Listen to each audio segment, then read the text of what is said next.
I've got a swim, paddle, burpee workout. Life, girl. My room is Orlando. Bougie the Mando. How much can you handle? I go commando. That body so blanco. Bottom, cause there is no topping this. Pop lock and drop on your man if you copping it, baby. I'll fall for these tropical ladies. We're gonna do these more often, but this is the first round of a little Q&A. I made a post saying.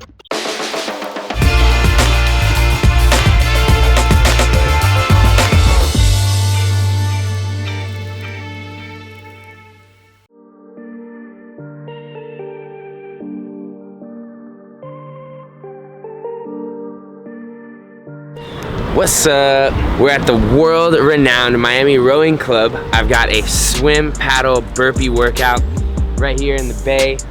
My favorite warning sign of all is right there in the background. It says there might be some crocs out there. I've got lifeguard Bijan on standby, but it's gonna be a good day for sure. See any crocs? Only croc out there is me.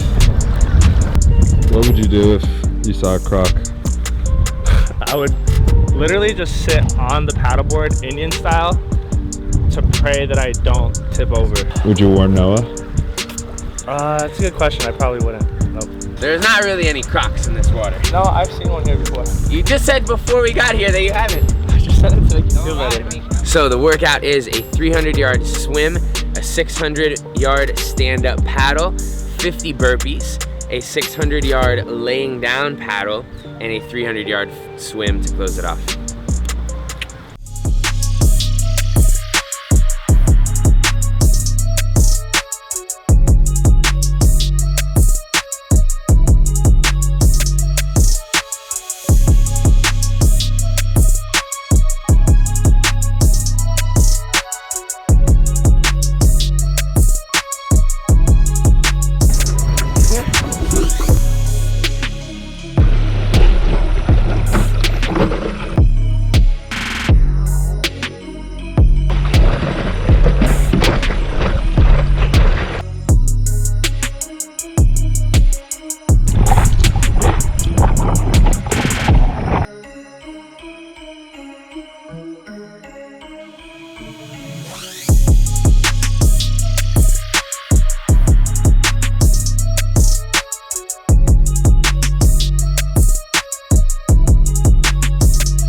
That's not too bad. Everything's pretty methodical. Nothing got super fatigued except during the lay down paddle. It's in order to get your arm out of the water, you have to kind of extend your back and pull your arm out of the water. So everything back here just gets super lit up. My back, my traps. I ended up at the end having to break it up into doing like 10 single arm strokes, 5 double arm strokes, and then rest for like 5 or 6 seconds and let everything relax and then do it again. That was the only thing that really burned. I was eager to get off the board and back for a regular swim to finish it off.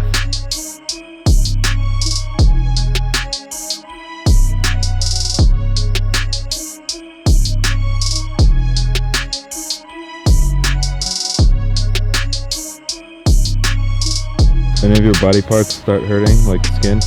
My nipples actually right now are bleeding now that you mention it. I did not know that. But yeah, from laying down on the board, I guess, got me good. That was good, I like that. We're gonna do these more often, but this is the first round of a little Q&A. I made a post saying that we were gonna do one and got a bunch of questions. It was only an hour ago and we got 47 comments. I'm sure that more will roll in. We'll try to get to them, maybe do those on round 2. But I'm gonna pick through some of them, answer some funny ones, some serious ones, and hopefully we get a good mix of both. So,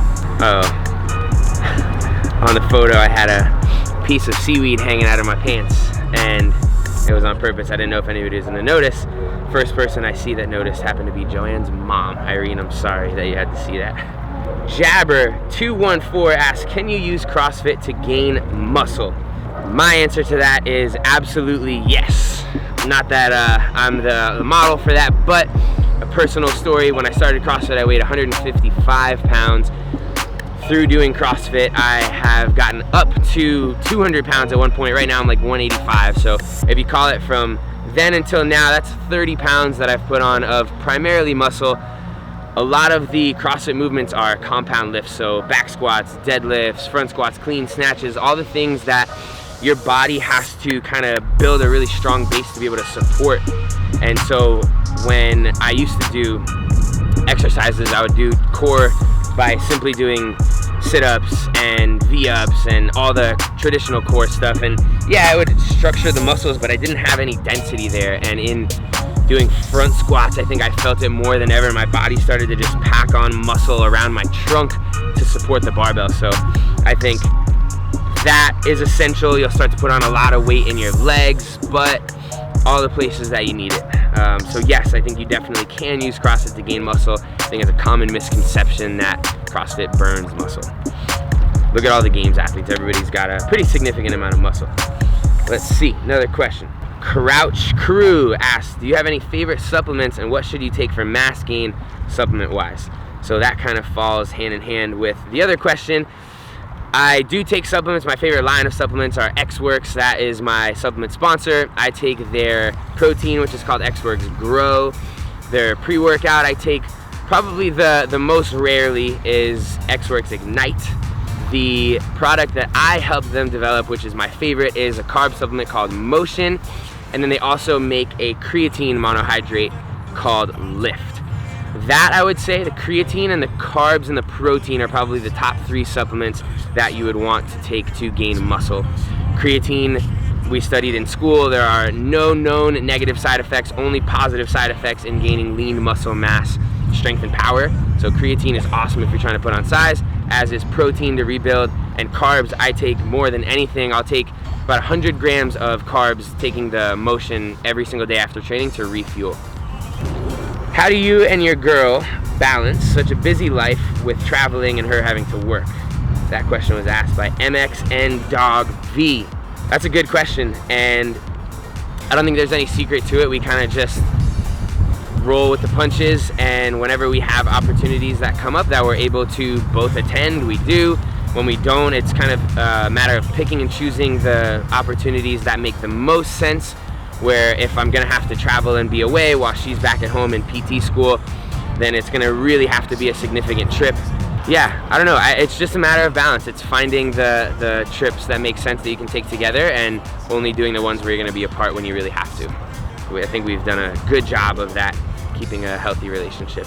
Compromise is also a big part of finding balance there. So when we do have time to do things together, we will. Like when she's at home and she has to study, I'll try to take time off to help her study and hang out with her. If she wants to go out and kind of walk around town and have brunch or something, we'll do stuff like that. She'll come and train with me sometimes, so that's her doing my thing with me and then me being able to do her thing with her. Being able to both kind of please one another helps with the balance as well. All right, let's find a good one. Somebody said, I'm sure there are gonna be a few of these, it's e.mo.t.on, Emotions. Said, what are your predictions for this year as far as the CrossFit Games goes? I think that we are all kind of waiting to figure that out. They changed the structure of the season completely. There's no more regionals. You either qualify for the games through the Open by winning your country or being top 20 in the world or winning one of these sanctioned events. My personal plan, which I saw was a question somebody else asked in there, I am going to participate in Wadapalooza in January. Hopefully I can lock up my game spot then, take some time to recover, and then really have a long time to train and prepare for the games this year. For whatever reason, if that's not the case, I think the Open is a great place that I can really dedicate a lot of my effort to and try to qualify by taking a top 20 spot in the world. I've done that a few times over the last few years. I've won the Open once, so I think I have a good chance of doing that. And if worse comes to worse, I'll just bounce around and do a couple of these other sanctioned events and hope to lock in a spot that way. Having 200 male and female athletes at the games, I'm not really sure how that's gonna go. It seems kind of crazy to me, but we're just gonna have to wait and see. I think everybody's gonna look back and reflect on this season once it's over and say, all right, this is how it all panned out and this is what the CrossFit Games looks like now. Probably have time for like 2 more questions. It's getting pretty dark out here. How has your focus changed in your training plan? Like, did it throw you off at all, or like, are you regrouped now, or is the mystery? How is that affecting you?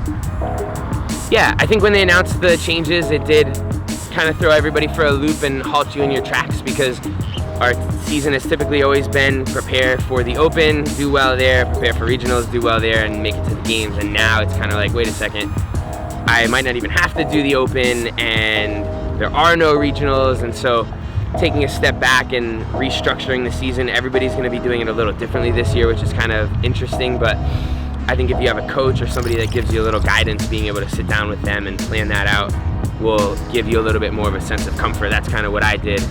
He and I spoke about what would be the best methods of me being able to qualify for the games, and not only that, but be able to perform the best that I can at the games. And we've got that all figured out now. I think we'll have to see. All right. Don't wanna Blake up asked, how do you stay so happy and positive? That's a cool question. I don't know that I always am. I'm sure you guys see a lot of that, because that's what is more fun and happy and positive to put out there. There are definitely times when I'm not incredibly happy and positive. I've got stuff going on in my life, as I'm sure all of you guys do, family stuff, life stuff. But I think that I've realized that we all have a choice in terms of what we want to portray to the rest of the world. And I think if you put off a positive, happy version of yourself, then it's going to help to create that internally as well. Even if you're having a rough day, if you can just smile and interact with people in a positive way, they're going to give that back to you, and it kind of creates this positive cycle. So I think trying that, I remember I heard the phrase fake it till you make it years ago when I was coaching CrossFit classes. I had had a really bad day and I didn't want to coach, and somebody said, fake it till you make it. You have to go out there and put on a show, and these guys are coming here for 1 hour of the best part of their day. And so I went out, and even though I was in a bad mood, I smiled and taught an awesome class, and it ended up making me feel awesome, and I left feeling better than I had come in. So try just putting on a smile and giving out positive vibes, and you'll probably get them back. What's up? Let's see. I'm gonna scroll down to the bottom. Do you use like a massager to space out your abs like that? Or did they just came perfectly naturally? Fly above doubt. That's a really good question, man. I appreciate the compliment. I've never used a massager on my abs, I don't think. I mean, if they've been sore, maybe I've given them a little rub down myself, but these are all natural, baby. CrossFit and nutrition. That's how you build a good 6-pack, 8-pack. When did you start doing CrossFit? I started doing CrossFit. This is Jack V7 said, how old were you when you started CrossFit? I was 19 years old. I was a sophomore in college. I was playing club water polo at the time. Started doing CrossFit and water polo about 50-50. Realized I loved CrossFit and dove fully into that 100%. So it has been, I'm 27 now, so it's been about 8 years in my CrossFit journey. Brandon, one person said, if somebody wanted to drop in and train even just one session with you, is that possible? I'm in Florida and would love to take advantage of being close. Come on by, man. Peak is open to all. It'd be fun to get in a training session and mix it up. Doors are always wide open. Let's do it. All right, last question. Bijan, you want to pick a fun one out? Someone with a regular name. True Jordan asked, if you've never been introduced to CrossFit, what profession would you love to be in? That is a good question. If I had never been introduced to CrossFit, I think I would probably be in the kinesiology field in some way, strength and conditioning. That's what I got my master's in at UM. So I imagine that I would be coaching some sort of professional or collegiate sports team, probably not with the CrossFit methodology, because obviously part of the question was that I had never been introduced to it. So it'd be traditional strength and conditioning style. I have come to love in the last few years media and marketing, and I think now that I know that, I think I would enjoy a job in some type of management, media, marketing, social interaction like that. Maybe someday I'll own a CrossFit gym. I know I would need to have been introduced to CrossFit to do that, but I think the possibilities are endless, and I'm looking forward to them all. Ready? Anthu, that's my guy. Yeah, Anthu 29. Yep. Do you have some kind of bedtime snack ideas or anything like that? Ooh. Hashtag happy but super hungry. I'm hashtag happy but hungry at night, I typically like to blend up a shake. I'll usually do super simple, a frozen banana, 1 scoop of chocolate peanut butter X-Works protein, a scoop of peanut butter itself, some ice, and some milk or water, either one. Throw that in a blender, drink it down. It's a good balance of protein, carbs, and fat. It's filling, it's healthy, and it's a good snack to put you off to bed.